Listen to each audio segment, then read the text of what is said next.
Adegas centenarias a poucos metros do espectacular miradoiro da Capela sobre o Canón do Sil converten a Vilachá de Salvador nun lugar único en Galicia e nun dos referentes da Ribeira Sacra.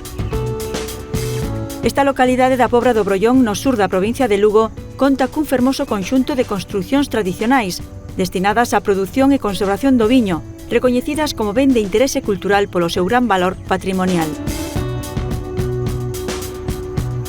Estas preto de medio cento de adegas están entre as máis antigas da península e forman un barrio de edificacións de pedra e tellado de lousa a dúas augas, en plena armonía ca fermosa fraga na que están situadas.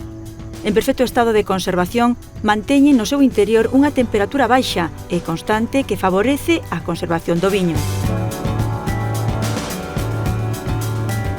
Cada primeiro domingo de maio ábrense de par en par para recibir a veciños visitantes na Feira do Viño de Vilachá e convértense no lugar ideal para a cata dos caldos que se producen na zona, baixo a denominación de orixe Ribeira Sacra da subzona Quiroga-Vivei.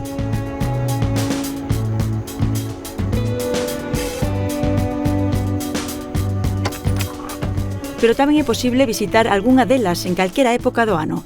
Nesta, por exemplo, ademais de degustar unha copa do seu viño, podemos ver unha pequena exposición con pezas que se empregaban antigamente na súa elaboración. As investigacións apuntan a que estas adegas son de orixe medieval. Monxes do mosteiro de Montederramo trasladáronse á zona no século XIII e plantaron as primeiras cepas nas ladeiras de Vilachá polo seu microclima e por ser unha zona pouco axeitada para outro tipo de cultivos.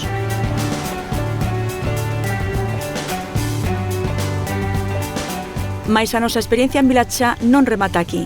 Desde este recinto podemos achegarnos a pé ao miradoiro da Capela, cunhas das mellores vistas da comarca.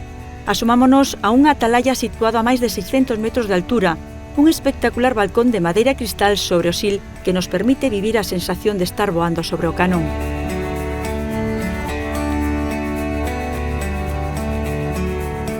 É moi preto daqui, aínda que na parroquia de Liñares podemos aproveitar a visita para gozar doutro tesouro natural, a sobreira de Santiorxo, unha maxestuosa árbore.